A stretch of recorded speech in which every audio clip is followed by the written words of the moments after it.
नमस्कार दोस्तों, मेरा नाम संजीव। पॉडकास्ट सीरीज का नया एपिसोड लेके एक बार फिर से हाजिर हूँ। आज हम एक ऐसे विषय पे बात करेंगे जिसका उत्तर ढूंढना तो बहुत ही मुश्किल है। इसकी बहुत सारी एक्सप्लेनेशंस दी गई हैं और ये इसलिए भी मुश्किल हो जाता है क्योंकि ये हर आदमी का एक निजी और आस्था से भरा हुआ मामला है। और आज का विषय ये है कि क्या भगवान वाकई ही में है, क्या उनका अस्तित्व है इस दुनिया में। इन चीज़ों पर गौर फरमाने से पहले कुछ और बातें कर लें। दो तीन बातें जो मैंने महसूस की हैं। पॉइंट नंबर 1, जब से हम पैदा हुए हैं और आज तक जहाँ तक पहुँचे हैं, जो भी उपलब्धियाँ हमने की हैं, ज़्यादातर लोग उसका श्रेय अपने आप को ही देते, क्योंकि ये हमारी भाषा में आता है। ये काम मैंने किया, ये काम मैंने किया, मैंने ऐसा किया, मैंने वैसा किया, मैंने आई। नंबर 1 पॉइंट, क्योंकि हम समाज के एक विभिन्न अंग हैं। इसी समाज में राक्षस प्रवृत्ति के लोग भी रहते हैं और देवता प्रवृत्ति के लोग भी रहते हैं, यानी कि पॉजिटिव एनर्जीज भी हैं, नेगेटिव एनर्जीज भी हैं। पॉइंट नंबर 3, हम भगवान को हमेशा फिजिकल फॉर्म में ज़्यादा लाइक करते हैं या अपने को सहज महसूस करते हैं। हमें आसानी होती है उनसे रिलेट करने में। जब हम तस्वीरें देखते हैं, मूर्ति देखते हैं, कैलेंडर में देखते हैं उन्हें, या अपने घर में देखते हैं, टेलीविज़न पे देखते हैं, रामायण के शोज़ में देखते हैं, ऐसा लगता है कि हम उनसे रिलेट कर पा रहे हैं। इन तीनों पॉइंट्स को बाद में मैं जोड़ूंगा और कुछ कोशिश करूंगा आप तक अपना मैसेज पहुंचा सकूं। अगर आप एक एक्सरसाइज कर सकें तो शायद आपको काफ़ी जवाब मिल जाएंगे। और एक्सरसाइज कोई बहुत बड़ी नहीं है, एक छोटा सा अनुभव है। आप सुबह उठ के, जब भी आपके पास टाइम हो, आंखें बंद करके एक चीज़ पे ध्यान दीजिए कि जब से आप पैदा हुए, ये आपकी मेमोरी पे डिपेंड करता है कि आपको कब से याद है, 4 साल से, 6 साल से, 8 साल से, तो किन किन लोगों ने आपको साथ दिया है। आपकी ये जो जर्नी है, ये जो सफ़र है, कौन कौन लोग आए, किन किन लोगों की वजह से आप यहाँ पे पहुँचे। और कुछ एग्जांपल मैं दूंगा कि जैसे माँ आपको जन्म जरूर देती है, लेकिन दाई माँ जो होती है वो आपको संसार में लेके आती है। ये पहला एक स्टेप है।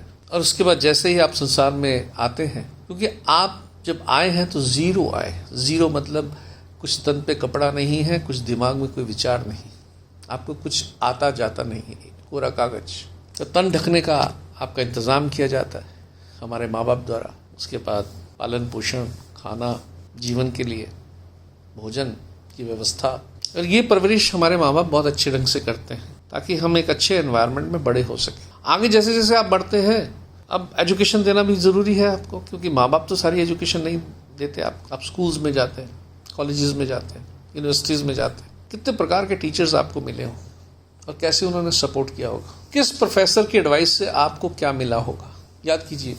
किस प्रोफेसर के 5 मार्क्स एक्स्ट्रा देने से आपका ज़िंदगी बदल गई होगी। और इसी दौरान आपके रिलेटिव्स भी आप जानने लगते हो, और बड़े पॉजिटिव जो माइंडसेट वाले जो लोग हैं आपके साथ, वो कैसे आपको सपोर्ट करते हैं, आपके भाई बहन जो भी और रिलेटिव्स। और इसी ढंग से कैसे आपके मित्र जो हैं आपको मिलते हैं, वो जब आप फ्रस्ट्रेट हैं, डिमोटिवेटेड हैं, जेब में पैसा नहीं है, एग्ज़ाम में आप अच्छा नहीं कर पाए, तो ये पूरा इकोसिस्टम आपको कैसे सपोर्ट करता है। कोई बात नहीं, हो जाएगा, ट्राई करो, यू कैन डू दिस। हर एक आदमी पैसे से हेल्प नहीं करता। बहुत सारे छोटी चीज़ें आपकी ज़िंदगी में आपने जो बटोरी हैं, तो ये जो पूरा इकोसिस्टम है, ये जो पूरी कायनात है ना, ये कोशिश कर रही है आपको ऊपर ले जाने की। फिर आपका एक किसी ऐसा अंकल होंगे जिन्होंने आपको नौकरी दिलवाई होगी, कोई HR वाला होगा जिसने आपको पहले इंट्रोड्यूस किया होगा, पहला इंटरव्यू किया होगा, आपके बॉसेस होंगे ऑफिसेज में जिन्होंने आपको कुछ सिखाया होगा। एंडलेस लिस्ट है। आप जो यहाँ पे पहुँचे हैं, कम से कम भी इसके पीछे 100 नहीं तो 1000 लोगों का हाथ है। अब पता नहीं हमने कभी पीछे मुड़ के देखा, उन लोगों को धन्यवाद किया या नहीं। ये कौन लोग हैं?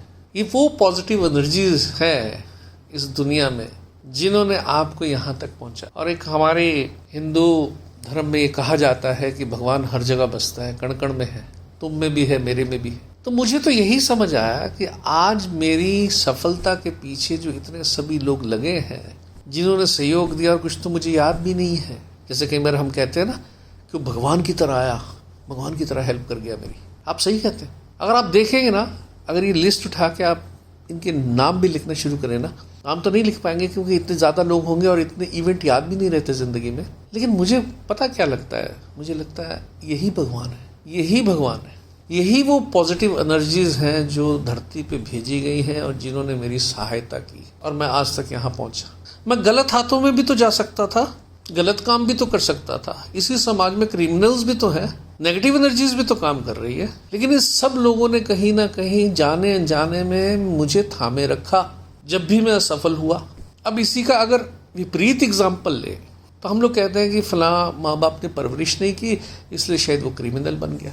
परवरिश कभी सिर्फ माँ बाप नहीं करते, परवरिश पूरा समाज करता है आपकी। आपके अंकल, आंटी, बुआ, चाचा, ता, कजन्स अगर ये पॉजिटिव प्रवृत्ति के हैं, पॉजिटिव एनर्जीज हैं, यही आपको ऊपर ले जाती है। और इसके विपरीत अगर वो नेगेटिव एनर्जीज हैं तो आपको नीचे धकेलती है। भाई क्रिमिनल हो या डॉक्टर हो, बच्चे तो दोनों पैदा हुए थे, माँ बाप ने सही परवरिश की होगी, डिपेंडिंग अपॉन रिसोर्सेज क्या थे। एक की राह अलग है, दूसरे की राह अलग है। ऐसा क्या हुआ?